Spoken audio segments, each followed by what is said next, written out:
Gloria a Dios. Dios le bendiga, hermanos. Vamos a abrir nuestras Biblias en Mateo capítulo 7. Gloria a Jesús. Aquí encontramos una palabra maravillosa para iniciar el mensaje que Dios nos regala en este día. Amén, hermano. Siempre el Señor nos da unos mensajes hermosos. La palabra de Dios sabemos que ella consuela, exhorta y edifica. Y basada en el amor que Dios tiene hacia nosotros. Bendito sea el Señor. Entonces leemos, dice de esta manera la palabra en el Mateo 7, versículo 7. Pedid y se os dará. Buscad y hallaréis. Llamad y se os abrirá. Porque todo aquel que pide, recibe. Y el que busca, halla. Y al que llama, se le abrirá. Bendito sea el Señor. Jesús estaba hablando aquí ya casi culminando el Sermón del Monte, que como en otra ocasión les dije, empieza en el capítulo 5 de Mateo con las bienaventuranzas y termina en el capítulo 7, el Sermón del Monte. Jesús había ido a cierto lugar, un monte, una montaña o un campo, que a veces nosotros le llamamos una finca, ¿cierto? Un lugar así separado de la ciudad. Y ahí él se había, con sus discípulos, se habían reunido y otras personas que también creían en él. Y entonces él empieza a darles esta enseñanza que le han puesto como nombre, los estudiosos de la Biblia le han puesto como nombre el Sermón del Monte. Y justo aquí en el capítulo 7, del versículo 7 en adelante, él habla de esto, de saber pedir. Y que todo el que pide, dice el Señor, recibe. Si siempre pues estamos pidiendo lo correcto. La vez pasada hablamos del tema también de la oración y qué debemos pedir y cómo debemos pedir, guiados por el Espíritu, no guiados por la carne. Amén, hermano. Porque la carne tiene sus deseos, pasiones, concupiscencias, como dice la Escritura, y que los que andan según la carne no heredarán el reino de los cielos, pero los que andan según el Espíritu tienen paz y vida eterna. Entonces, cuando el Señor dice que todo lo que pidamos lo vamos a recibir, se está refiriendo a pedir guiados, inspirados, motivados por el Espíritu. Amén. Y dice también, busca. No solamente te quedes en pedir, como un niño pequeño que pide y espera que le traigan a las manos lo que él necesita. Pasa que sí, nosotros hemos tenido una niñez, pero no podemos quedarnos en esa mentalidad infantil, esa mentalidad de niño que siempre se nos tenga que dar todo, facilitar todo y no entender que pues tenemos que llegar también a la edad adulta, que después de ser niños vamos a ser adultos. Después de ser dependientes vamos a convertirnos en personas que sustentan a otros. Porque los niños, ¿cierto?, son sustentados por los adultos, los padres, los abuelos, la familia, dependiendo con quién viven. Y los adultos sustentan a los niños. Pero nosotros tenemos una etapa de niño en el cual necesitamos ser sustentados, es lo justo, es la ley, aún la ley de Dios, que el niño debe ser sustentado, guiado, educado por los adultos. Amén, hermano. Y llega el momento que dejamos de ser niños y ahora tenemos nosotros la responsabilidad de ser quienes sustentan a los niños y también a los viejos.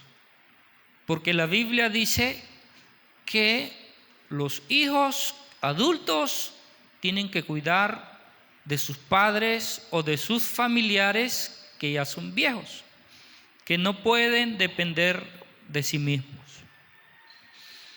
Puede ser una tía, puede ser una hermana, puede ser una abuela o pueden ser tus mismos papás.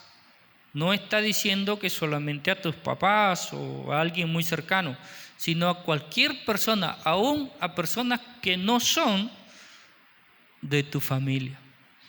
Por eso es que la Biblia manda que la iglesia también cuide de los viejecitos.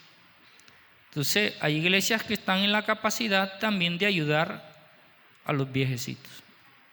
Amén.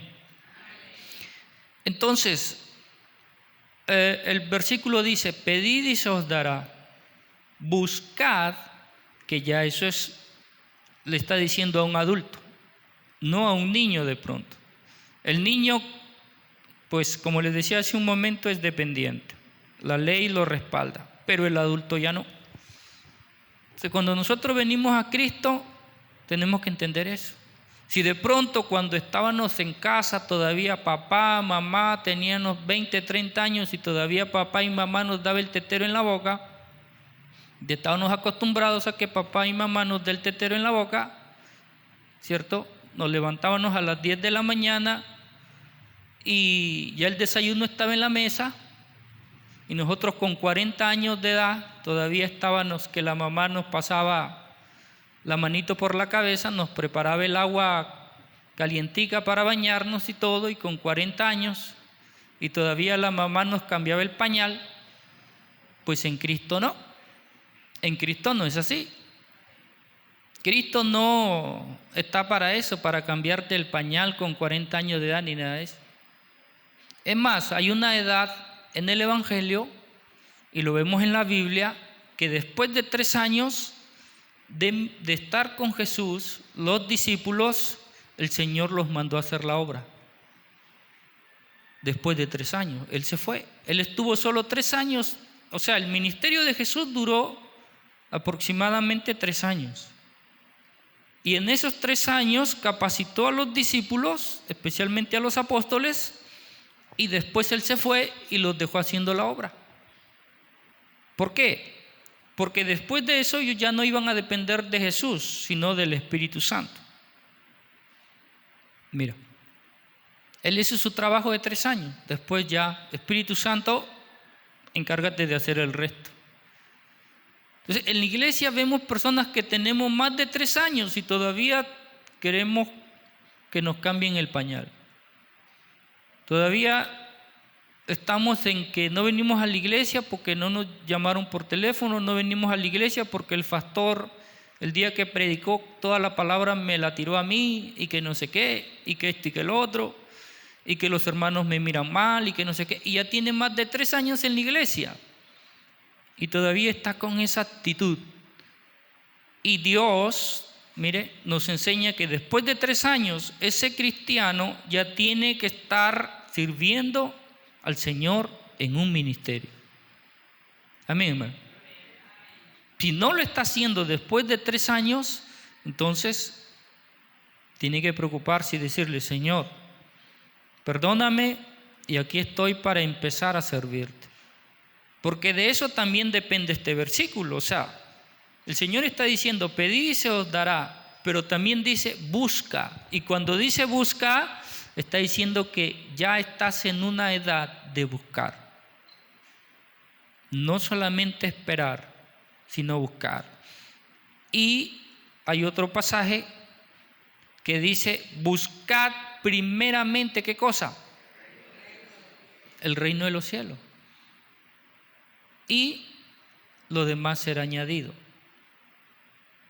Entonces, cuando Él dice aquí busca, hay que saber a qué se está refiriendo el Señor, qué tema es el que está tocando, y porque a veces nosotros generalizamos, tomamos este pasaje para generalizar y hacer, o solamente nos quedamos en el pedir y se os dará, solo nos quedamos ahí, pero no analizamos el buscar. Y yo creo que aquí, de estos tres principios, pedid y se os dará, buscad y hallaréis, llamad y se os abrirá, el más importante es buscar. O buscar. Busca. Digamos que tu hijo viene y te dice: papá, yo quiero aprender a tocar el piano. Y lo ve fácil de pronto así porque otro lo está tocando, ¿cierto? Y ve que toca hermoso el piano y qué bonito, qué chévere, qué bacano, qué esto y el otro. Y entonces viene corriendo y: papá, cómprame un piano, yo quiero aprender a tocar el piano. Si entendemos este principio de buscar, primero, no te voy a comprar el piano ahora. ¿Cómo? No te lo voy a comprar ahora. Y entonces, primero, empieza a aprender a tocar el piano con la ayuda de alguien. ¿Sabes quién tiene un piano? Sí, un amigo aquí y allá. Bueno, listo. Ve a tocar con él. Ve a que él te enseñe. Ve ahí. Y cuando tú ya sepas tocar el piano, siquiera algo ahí, un algo del piano, que yo te vea ese interés, y ya te veo que te sabes unas cuantas alabanzas con el piano, ahora digo yo, se lo compro. Se lo compro el piano porque ya veo que sí, realmente va en serio. Hermano. Pero si viene apurado, no, que cómprame el, ya le voy a comprar. ¿Sabes cuánto vale un piano? El más, sí, el más o menos está entre 3 millones de pesos. Más o menos, porque si le vas a comprar un piano de esos que tú mismo lo puedes hacer, tú mismo coges una madera y lo pegas y y ahí, o mejor le das ahí una tablet y que en la tablet busque una aplicación de piano y que toque ahí en la tablet, pues esos pianos no sirven. Tiene que ser un piano que más o menos unos 3 millones de pesos, ¿cierto? Que son como $700, $800. Ese es un piano que realmente le va a servir y le va a durar y va a servir para alabar al Señor y todo. Entonces, si vas a invertir 3 millones de pesos aproximadamente en ese pelado que quiere tocar piano y después que ya compró el piano, medio por ahí lo toca y lo deja por ahí tirando, ¿cuál es esa inversión? No, le perdiste la plata. O viene que le compres una guitarra, o viene que le compres cualquier instrumento musical, porque él quiere aprender a tocar y de pronto se lo compras y después lo deja tirando. ¿Cuál es el beneficio? Entonces, este pasaje es muy claro. Pide, sí, pero busca. Entonces, por ahí va el tema. Pide, pero busca. Es serio. O sea, Dios no te da así algo. Dios nunca te da algo así como quien dice: si quieres valóralo, o si quieres no lo valores. Si quieres bótalo, tíralo a la basura. No te preocupes, que yo soy Dios y te puedo dar más. No, Dios nunca hace eso. El Dios que yo conozco no hace eso. El Dios que yo conozco, tú le puedes pedir lo que quieras, siempre y cuando lo valore. Siempre y cuando lo valore. Si no sabes valorar algo, Dios no te lo da. Un hermano estaba orando por una esposa, soltero. Ya decía: me está dejando el tren. Otro le decía: no, hombre, si ya te dejó hace rato, no te has dado cuenta. Y el hermano orando y ayunando y esto y el otro y aquí y allá y nada. Pero ese hermano no sabía valorar nada, hermano. Tenía la mamá abandonada, no tenía nada, ni una casa, ni nada, ni un ministerio en la iglesia, nada. O sea, ese tipo era nada que pudiera decir que él era algo serio, responsable o algo, nada.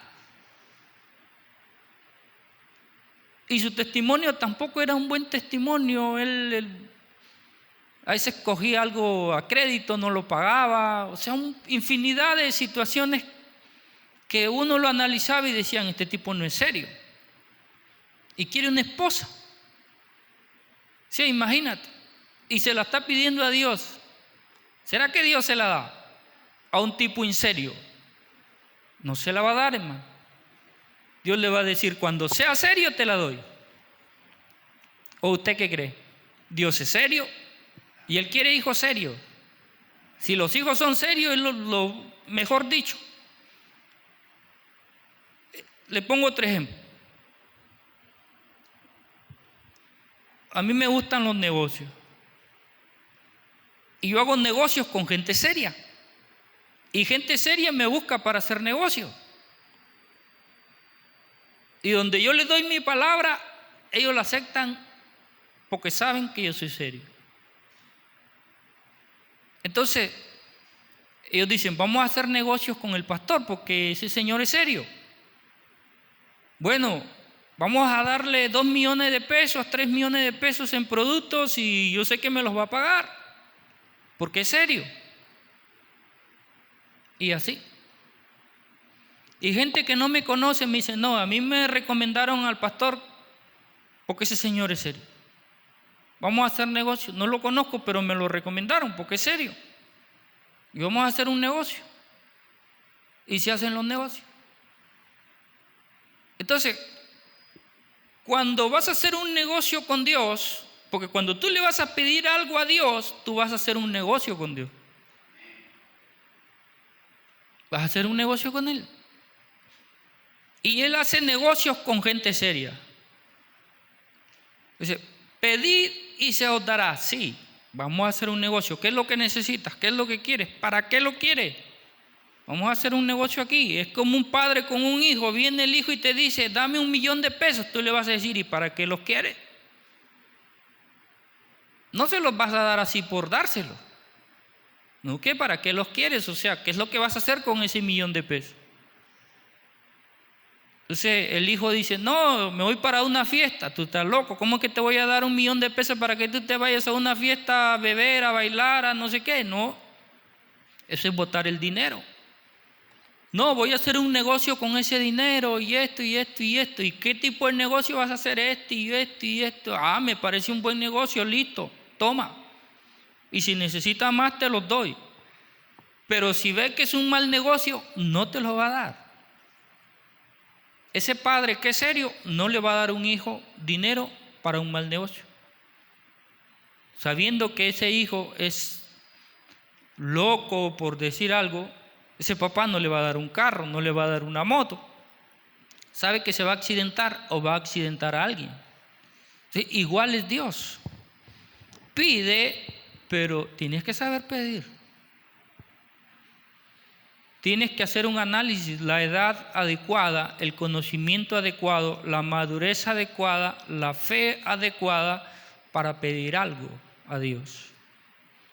Y como dije hace un momento, pedir inspirado y guiado por el Espíritu y no por la carne. Encontramos una historia muy hermosa aquí en la Biblia, en el capítulo 15 del Mateo mismo. Mateo que estamos analizando. La historia de la mujer, dice cananea. La mujer cananea, 15:21. Mateo 15:21. Dice la palabra del Señor. Saliendo Jesús de allí, se fue a la región de Tiro y de Sidón. y aquí una mujer cananea que había salido de aquella región, clamaba diciéndole: Señor, hijo de David, ten misericordia de mi hija, es gravemente atormentada por un demonio. Pero Jesús no le respondió palabra. Entonces, acercándose sus discípulos, le rogaron diciendo: despídela, pues da voces tras nosotros. Él respondió y dijo: no soy yo enviado sino a las ovejas perdidas de la casa de Israel. Entonces ella vino y se postró ante él diciendo: Señor, socórreme. Respondiendo él dijo: no está bien tomar el pan de los hijos y echarlo a los perrillos. Ella dijo: sí, Señor, pero aún los perrillos comen de las migajas que caen de la mesa de sus amos. Entonces respondiendo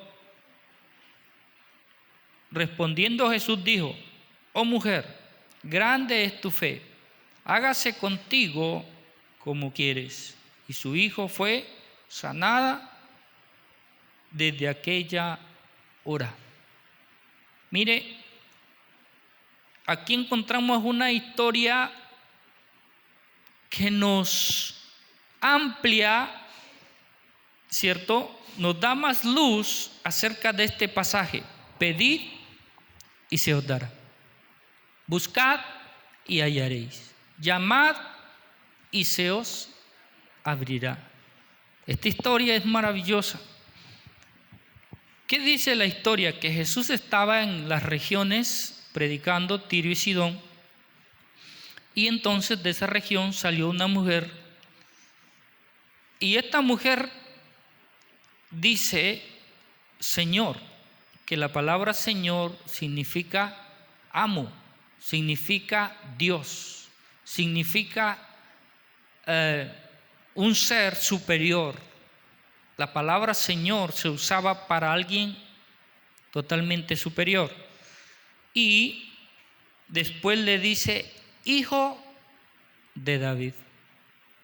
La vez pasada estudiamos el tema: ¿qué significa decirle a Jesús hijo de David? Significa reconocerlo como el Mesías, como el Salvador del mundo. Ahora, le dice Señor, le está dando un título que solo lo tenían los más grandes. Ella lo está reconociendo como un grande a Jesús. Título que no le reconoció Israel, por eso lo crucificó. Solamente los que tenían conocimiento, discernimiento, revelación de parte de Dios llamaban a Jesús Señor. Y lo dice también 1 Corintios 12, cuando dice: nadie le dice a Jesús Señor sino por el Espíritu, o sea, por revelación. Amén. Entonces ella lo llama primeramente Señor. Esa palabra Señor es para que Jesús se detuviera y volteara a mirar quién le dijo Señor. Porque vuelvo y digo, cualquiera no le decía Señor a Jesús. Entonces imagínense a Jesús caminando, ¿cierto? O predicando, no sé qué estaba haciendo en ese momento, y de pronto una mujer le dice Señor. Y Jesús: ¿cómo? ¿Quién me llamó Señor? Y se voltea y la mira, pero Jesús en ese momento aparentemente no estaba poniéndole atención a la mujer. Aparentemente no le estaba poniendo atención, pero obvio que sí le estaba poniendo atención. Luego la mujer le dice: hijo de David. Uy, ¿cómo? Me dijo Señor y ahora me dice hijo de David. Significa que esta mujer sabía quién era Jesús. Amén. Sabía quién era el Señor, sabía a quién ella había ido a pedirle ayuda. Y la Biblia dice claramente en Isaías, y también está en Mateo 4:18, donde dice: el Espíritu de Dios está sobre mí y me ha enviado a liberar a los cautivos, a dar vista a los ciegos, a sanar a los quebrantados de corazón, a libertar a los endemoniados y todas esas cosas. Esa mujer tenía que conocer ese pasaje de la Biblia. Y ella vino sabiendo que Jesús tenía el poder y la capacidad para libertar a su hija de esa atadura satánica, de ese demonio que estaba atormentando a su hija. Entonces, ella le dice Señor y después le dice Hijo de David, y ella clamaba a Jesús. ¿Qué significa eso? Pedir con dolor, pedir con, ¿qué te digo? Cuando uno realmente siente en lo más profundo de su ser esa necesidad. Pongo un ejemplo. Cuando tú tienes demasiada sed, pero demasiada sed, que ya tu cuerpo sientes que está quedando débil, tu cuerpo empieza a temblar, tu boca está demasiado seca, tu lengua, que ya no, la saliva ya es prácticamente nada en tu boca y tienes demasiada sed, ¿cierto? Y necesitas un vaso de agua, un poco de agua, un trago de agua, y clamas con esa angustia, con esa desesperación: por favor, un vaso de agua, alguien que me dé un vaso de agua. Eso es lo que estaba haciendo la mujer. Era un clamor intenso. Y Jesús continuó caminando a pesar de de lo que estaba pasando allí con la mujer. No le hizo caso, o estaba ocupado predicando. No sé qué estaba haciendo Jesús en ese momento. Tal vez estaba así como que ocupado, ¿cierto? Y los discípulos le dicen: Señor, dile a la mujer que se vaya, despídela, o sea, que se vaya, dile que no, y no sé qué, y esto y el otro. Pero ellos no entendían lo que Jesús estaba haciendo en ese momento. Allí había una gran enseñanza que Jesús quería darnos a todos, a ellos y a todos, porque Dios no hace algo simplemente por azar, sino que todo lo que Dios hace tiene un propósito detrás de eso. Amén, hermano. Si pareciera que Dios se tarda y no escucha tu oración, si pareciera que Dios no ve tu dolor, tus lágrimas, no es que Dios no sienta el dolor que tú sientes, sino que Dios tiene que enseñarte a través de eso. ¿Qué te va a enseñar? El valor, el valorar algo. ¿Cuándo valoramos el agua? Cuando es escaso.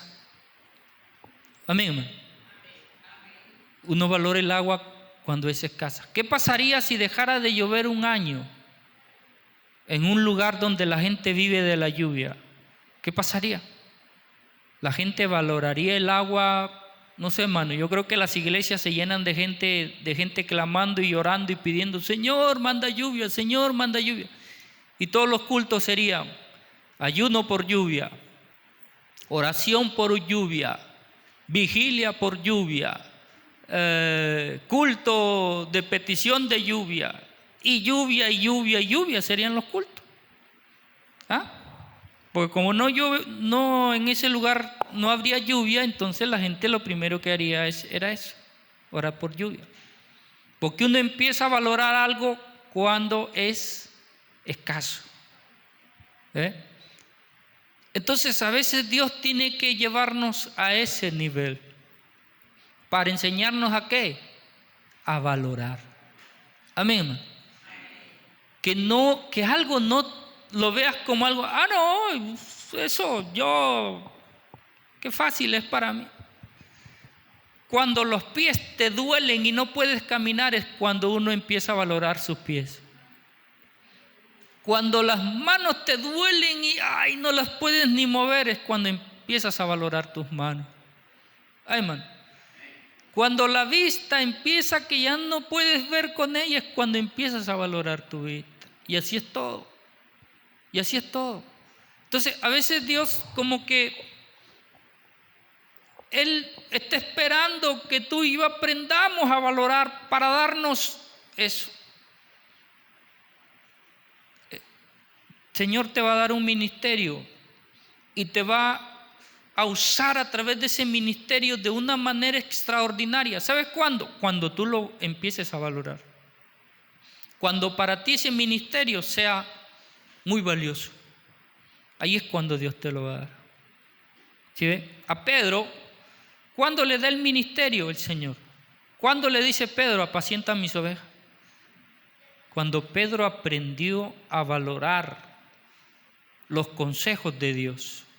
Hay mucha gente que no valora los consejos de Dios, que una prédica para ellos es, bueno, como hay 3 cultos en la semana y en otras iglesias 4, en otras iglesias todos los días está abierta la iglesia. Bueno, como hay los 7 días de la semana, hay palabra, es más, en el teléfono me llega, o sea, tengo palabra, no hombre, abunda la palabra. Así que yo si quiero me escucho un mensaje aquí en la casa y ya no voy a la iglesia, o si ya yo voy a la iglesia, los mensajes que me mandan por el teléfono los borro y ya. Algunos tienen Biblia, algunos no la tienen, y si quieren la leen, si quieren no la leen, o sea, no valoran la palabra. Lo primero que Dios quiere ver es que tú valores la palabra. Y entonces sí puedes pedir. Pero si tú no valoras la palabra, si tú no abres la Biblia, si tú no lees la Biblia, si tú no meditas en la Biblia, mira, no pidas, porque estás perdiendo tiempo. Dios no te va a escuchar. ¿Cómo, pastor? No, es que Dios no te va a escuchar, hermano. Hombre, si no valoras la Biblia, no valoras la palabra, ¿qué vas a valorar lo que Dios te dé? No lo vas a valorar. Si no sabes valorar lo más valioso que Dios ha dejado en este mundo, que es su palabra, entonces tú no sabes lo que es valorar algo. No tienes en tu cabeza la capacidad de entender el valor que tiene cada cosa. Hay gente que valora más el dinero que cualquier otra cosa. Y el dinero tiene valor, sí, con el dinero compras una y otra cosa, sí. Pero hay cosas mucho más valiosas que el dinero. La vida, por ejemplo, que no la puedes comprar con dinero. El amor no lo puedes comprar con dinero. La paz no la puedes comprar con dinero. La alegría, el gozo, no lo puedes comprar con dinero. No, no se compra. Entonces, no le puedes dar al dinero el lugar que no le corresponde, sino el lugar que sí le corresponde al dinero. Amén, hermano. Alguien me decía, no se puede hacer esa construcción porque no hay dinero y esto y el otro y aquí y allá. Yo le digo, es que para construir algo no se depende del dinero.